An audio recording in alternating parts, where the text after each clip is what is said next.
The murder of a child. There is nothing more sinister, more heinous, more unforgivable. And tonight, King County Sheriff's detectives are trying to solve the mystery of what happened to this boy.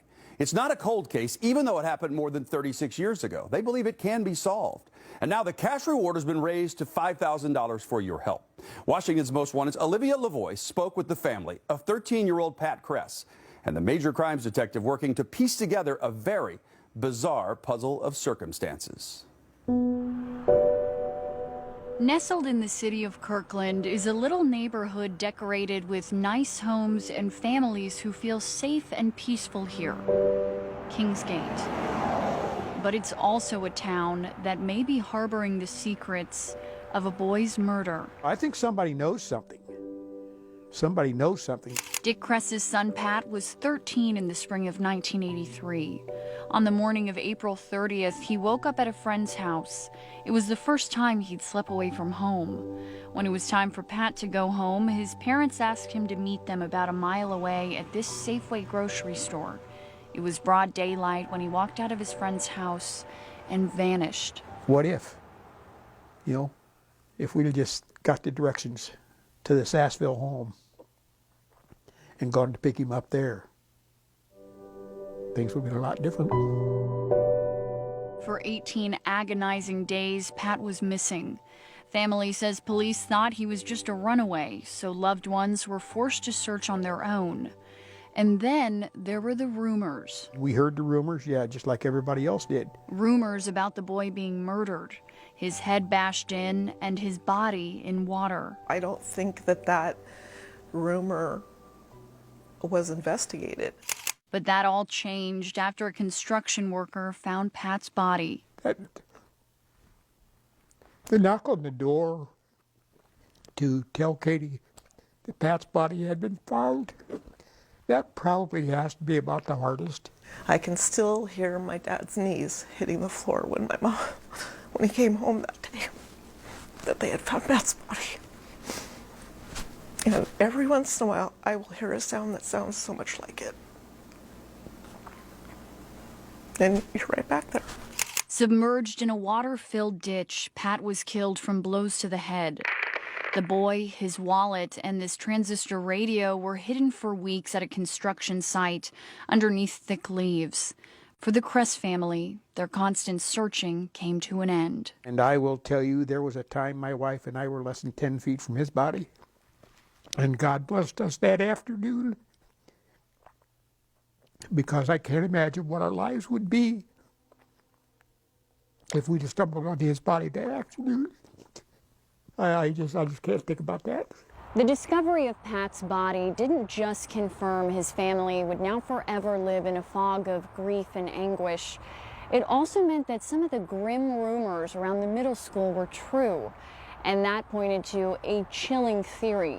The children in this quiet, middle-class neighborhood knew about the murder before anyone else. Back in 1983, I remember hearing about a young boy being murdered, essentially in my neighborhood. Decades later, he was working homicide in the same department that handled Pat's case. I made a point of saying, I want that case.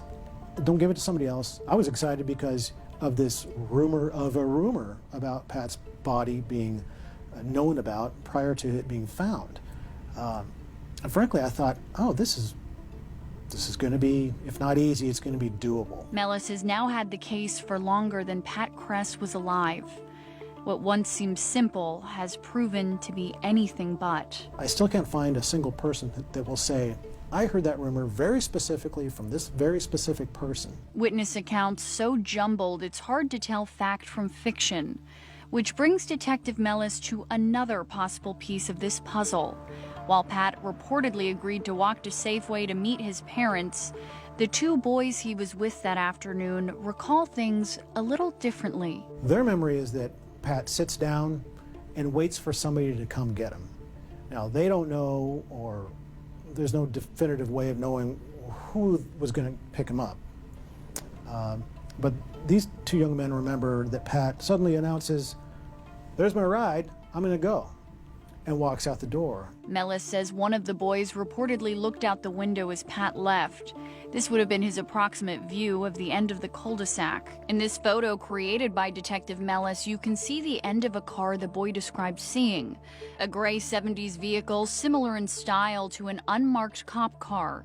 It's an account the boy, now a man, still stands by. He sees Pat go around the far side of the car and then turns away. Doesn't say anything else. This account takes the case in a whole other direction because according to Pat's family, he knew his parents were picking him up at Safeway. Sister Kimberly was the last person in the family to speak with him the day he disappeared. He called, have mom and dad left? And I'm like, yeah, they're already on their way. They've got to be at least halfway there, if not almost there. So if the witness account is correct, who picked up Pat at the end of the cul-de-sac? Damn, I wish I had those phone records. Because, hey, did Pat call somebody else besides his parents? Did Pat know someone with a car and decide to get a ride with them? As Mellis chases this theory, he also feels a transistor radio found with Pat's body is a significant piece of evidence. He believes the radio was bought as a part of a set of identical radios given as presents to siblings or friends. And he's hoping someone from the Kingsgate area who had a matching radio will speak up. It's complicated in that there hasn't been one particular suspect or one particular scenario that seems pretty obvious about what happened. Trish Murphy is a private investigator looking into the case pro bono. This theory that the killer could have picked up Pat that day adds to what Trish already believes about the murderer. I believe it was definitely someone that he knew. In my experience, kids and adolescents tend to be some of the very best secret keepers. While Detective Mellis can't be certain how concrete the rumors in 1983 really were, at the very least it seems Pat's peers potentially had highly significant information. Whatever reasons people may have had as kids to keep quiet, everyone invested in this case hopes will finally change. As decades go by and Pat's loved ones grow older, the need for answers never goes away. And even now, 36 years later, it doesn't get any easier. Detectives believe there is probably somebody that has a piece of information about this case and doesn't even realize its importance. For example, did you hear something from one of Pat's classmates and just write it off? No tip is too small, and there's a financial incentive as well to help. Crime Stoppers pays $1,000 cash. And in this case, now there's an anonymous donor that's come forward and added another $4,000 cash to this reward. So now we have $5,000 cash to the person that gives us the information that leads to the arrest and charge of the suspect or suspects in this case. You can remain totally anonymous. I mean, you call the 1-800-222-TIP line or P3 TIP app, you're going to be 100% anonymous. So if you know anything about this vicious murder, please call Crime Stoppers, 1-800-222-TIPS, or submit the tip through the P3 TIPS app. You can download it to your cell phone for free.